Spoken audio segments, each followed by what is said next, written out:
ranking every Call of Duty campaign from worst to best. The COD community is always very loud with their opinions when content creators rank anything, so I thought to myself, why not have the community do the rankings instead? With that in mind, I made a Call of Duty campaign tournament where I made 30 polls where each one had 2 COD campaigns face off directly with each other to have a winner, and these polls ended up having over 500,000 votes. This means the sample size is large enough to make this video pretty accurate to the entire community's feelings about campaigns. And with all the results compiled together, this is every Call of Duty campaign ranked worst to best. 15th, Vanguard. This campaign was a mixed bag for me. Some aspects I liked and others I thought were quite bad. This was set from 4 different characters' perspectives that took us all over the different parts of the war. And the first and last missions are the only 2 set in the present, with the entire middle portion just being flashbacks, which I think is one of the biggest gripes with Vanguard's story. The game overall just felt forgettable and made people forget to vote for it.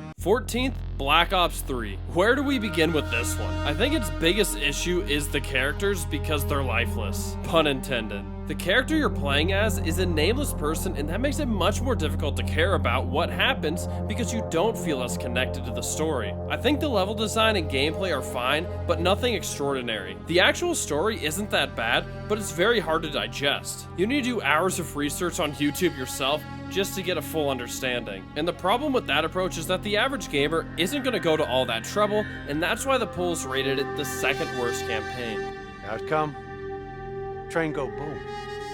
Outcome, train go boom.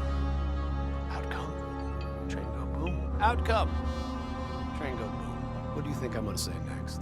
13th, Advanced Warfare. This one is a step up from the bottom 2. From this point on, I think all these campaigns are enjoyable to the average Call of Duty fan. And while Advanced Warfare didn't do anything crazy and was rather predictable, it was the first time we actually got to experience advanced movement, which allowed them to add some fun elements to their level design. We had a solid villain with Jonathan Irons, who we were supposed to think was a good guy at the start. It was a predictable plot twist, but it still accomplished its goal by making a decent story. And if nothing else, we got one of the most well-known memes from COD with press F to pay respects. I'll be starting a community ranks every multiplayer tournament shortly. Make sure to vote on those polls to determine the best COD multiplayer in the eyes of the community. 12th, Infinite Warfare. This ranking actually shocked me. I thought Infinite Warfare would be a few spots higher at least. This campaign centers around your character, Nick Reyes, and he is the ultimate hero who follows the saying, "Leave no man behind," to a fault. And as the game develops, it's basically your character learning that you can't save everyone. This is a sci-fi story, but it tried to show the realism of war by having many of the main characters die throughout the story. And one of the strongest parts of this campaign is all of the set designs they have on the missions. They could be more creative and have fun because they got to visit different planets throughout the story. But the main issue with Infinite Warfare was the villain being pretty pedestrian. Admiral Koch was played by Kit Harington, who played Jon Snow in Game of Thrones, which gave us a lot of hope for a great villain. And while he wasn't awful, he fell flat and is probably what made people not vote this great campaign higher. These videos take a lot of work to make as a one-man crew, so please leave a like and comment the most memorable quote from a Call of Duty campaign. And make sure to subscribe for more Call of Duty polls and rankings, as well as helpful and entertaining Warzone content. And if I sound a little weird, it's because I'm sick. 11th, Ghosts. There are many who will die on the Ghosts hill before admitting it wasn't the greatest game. And they are probably so defensive because Ghosts did receive a lot of extra hate than it deserved because of when it was released. The best part about the Ghost campaign was the goodest boy, Riley. That's the main problem with this campaign, is that Riley is the only thing that gives this story life. Without question, the part of the campaign that made us feel the story the most was when Riley got shot. Logan, the main character, had absolutely zero personality, which makes him more difficult to connect with and care about. Characters are what make us invested, and they don't have any of the top tier characters throughout Call of Duty history. But what could have saved it would have been a top tier villain, but Rourke just doesn't fit that bill, and it's one of the worst villains we've had. So, you may be wondering, what made the community vote for this story? And it all comes down to the missions, and the backstory of the Ghosts faction is what made this game solid. All in all, I still want a second Ghost campaign, but it may never happen because of its bad reception on release. 10th, World War II. Is it a cliche World War II story? Yes. But that doesn't mean it wasn't incredibly enjoyable and cinematic. The strongest part of this campaign is the story of the brotherhood between all the soldiers. And remember what I said makes us feel connected to the game. It's the characters' individual personalities. That way it isn't just Soldier 3 got shot and you're supposed to have an emotional response. And that's why Turner made us so emotional. I generally don't talk about graphics with Call of Duty games because it's obvious that the newer the game, the better the graphics, but I feel like World War II made a big leap and it looked fantastic. The main problem with this campaign is the issue of most World War II stories in general. It's that there's no individual bad guy in the story. It's just fighting a big army. But that still doesn't change the fact that this is an enjoyable game to play through. 9th, Modern Warfare 2019, Piccadilly. Yep, the multiplayer map everyone hates, but was awesome in the campaign. This one is pretty much the beginning of a reimagining of the original Modern Warfare trilogy campaigns, and they add new characters and change up the classic ones like Captain Price and Soap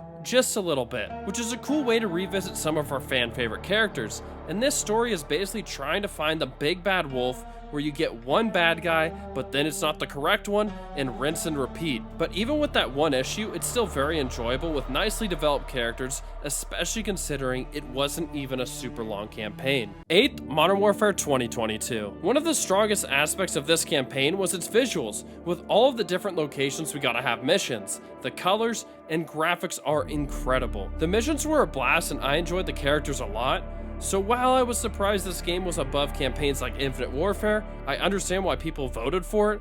My only main criticism was how predictable the story was, mainly because I feel like it followed the original Modern Warfare trilogies closer than Modern Warfare 2019 did. 7th, Cold War. This one does a good job of trying to capitalize on the success of Black Ops 1 campaign by going farther into the trippy mind control story. Then they also capitalize on Black Ops 2 campaign's success by allowing the player to make choices that change the outcome of the game. And it brings back some of the best characters with Frank Woods and Alex Mason, while introducing new ones like Adler, who was the main focus. And the 80s setting was cool to have because it is the only COD to be set in that time period. And I like how they had different style missions, specifically with the KGB one, where it was more of a puzzle solving level instead of just the normal run and gun COD campaign mission. But the main issues with it were that it didn't have enough Mason and Woods, and the lack of backstory given on the new characters without doing your own research outside the game. They should have made this one just a little bit longer. I'm a goddamn onion, Mason. 6th, COD 4. This was the first campaign to take a big leap forward in its storytelling. It was the introduction to Captain Price and Soap, where we just get to start to know them and are expanded upon in the further Modern Warfare titles. And speaking of Modern Warfare, this was the first Call of Duty and one of only a few shooter games set in the modern era at its time. The strong suit of this campaign was some of its incredibly memorable missions, with All Gillied Up being an example. And they add the shock value moments with the nuke as you're trying to escape on a helicopter. At the time, we never had any experience like it. 5th, Modern Warfare 3. When people say COD campaigns are Michael Bay movies, they're specifically referring to this one. I was shocked to see this one finish so highly. Don't get me wrong, I enjoyed this campaign, but I thought it was the weakest of the original Modern Warfare trilogy, and what I think made it finish this highly was its final mission, which in my opinion is the best final mission from any Call of Duty. It does such a good job of wrapping up the trilogy while being incredibly satisfying. It's basically the opposite of Game of Thrones. And seeing the world completely plunge into World War III with New York burning and being a giant battlefield definitely gives this game a completely different feeling to other Call of Duties that make it unforgettable. We have big characters getting killed that leave an imprint and sadness over the experience, and Makarov finally becomes the big bad wolf instead of just a side villain. Maybe I talked myself into being fine with Modern Warfare 3 at 5. 4th, World at War. The highest rated World War II campaign by the community. Some people have this ranked as their favorite campaign, but I think 4 is a good spot for it. And one of the biggest highlights and standout performances in this story is Reznov, and the reason for this is probably because they got a great actor in Gary Oldman to play the part. But Reznov is the only truly memorable character from World at War, which I think is its weak spot. Like, just think about this. Can you name a single other character from that campaign other than Reznov? But one cool fact is that you can actually see the main crew from Zombies Aether Story and World at War missions, with Takeo being in the very first mission in the background. What World at War is known for in the COD community was having the gore and horror of war, which fits well with the telling of a World War II story. Overall, it's a great game to play through. Third, Modern Warfare 2. Now we are getting into the S tier of COD campaigns. Just like COD 4, this game had a number of memorable missions. With the Ghost and Roach one, we're going to leave it at that. And screw Shepard, No Russian, the most controversial campaign mission in Call of Duty history. And of course, the final mission that's all about revenge. MW2 does a great job of expanding the characters we got from COD 4 with more backstory. And in the very first mission, you play as Roach, with Soap graduating from pupil to the mentor. And we get Makarov slowly becoming one of the best villains in COD history. The plot twists aren't as easy to see coming in this one, which makes them all the more impactful and create our band of heroes to switch sides even if it feels wrong. All of this helps make you feel invested in what happens to these characters and world, which is what makes it so good. Second, Black Ops 1. This is my personal favorite campaign and just barely lost the championship with 41% of the votes. The reason it is my favorite is because it is the best written campaign. We not only get introduced to some of the best characters in Call of Duty with Mason,